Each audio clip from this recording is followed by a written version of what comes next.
This video exposing McCain's hypocrisy should end his career.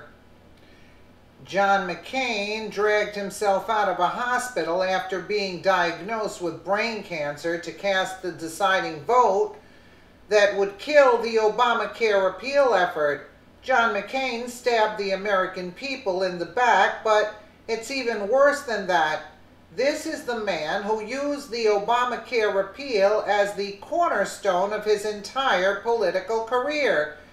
Here's a flashback video recently uncovered that will not only expose McCain for the traitor he is, but destroy whatever political career he had left. In this video, McCain explains in a painful detail why Obamacare must be repealed. Clearly now we know he was just lying and duping the American people.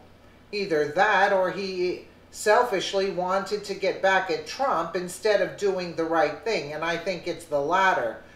What a disgusting DC swamp creature.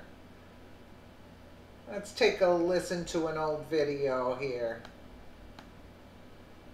45 seconds, rebuttal, Senator. Nonsense.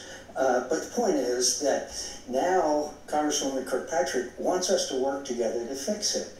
The problem is that for the first time in history, a major entitlement reform was rammed through the Congress of the United States without a single vote from the other side. I fought for weeks and weeks and weeks against Obamacare, and they would not allow us an amendment. There was not a single amendment allowed, no input from the minority party. We were then in the minority. Now Congresswoman Kirkpatrick wants us to sit down and work together. Here's how we work together. We repeal and we replace it. And right now, it is so bad that the former President of the United States, Bill Clinton, said it's the craziest thing he'd ever heard of, Obamacare. And so we can fix the health system, but it was based on a flawed premise, and that is that we would take money from healthy young Americans and spend it for the health care of less well older Americans. And by the way, there is 14 of the 15 counties in Arizona that have only one healthcare provider, and that's the one that Barack Obama and Congresswoman Kirkpatrick said, if you like your policy, you can keep it. Okay. If you like your doctor, you can keep it. We got your rebuttal time there, Congresswoman. Respond, please. The idea of, if it's got problems, repeal it, get it out of there, replace it with something else. Ted, I was at a wedding not too long ago, and the father of the bride pulled me aside, tears streaming down his face, and he said, Ann, you know I'm a Republican. You know I voted against you because of your health care vote. He said, I wouldn't be here today to walk my daughter down the aisle if you had not voted for health care. I don't want to go back to the days when somebody with a pre-existing condition would have died and not been able to walk his daughter down the aisle. But we do have to fix it. There's no question about it. And we really need to address the increasing cost of prescription drugs. Wait, could I just mention that according to a Gallup poll, majority of Americans do not approve of the Obamacare. And 29% of Americans, according to Gallup, say that they have been harmed by Obamacare. So I know you meet nice people at weddings, but the fact is the majority of the American people have resoundingly rejected Obamacare. And as far as pre-existing conditions are concerned, we obviously could have risk pools to take care of those people. Nobody's ready to abandon them. To that point, thousands of people have been insured because of the Affordable Care Act, but many people are paying much more than they used to for the same care or worse care. So what is your message to you, to them?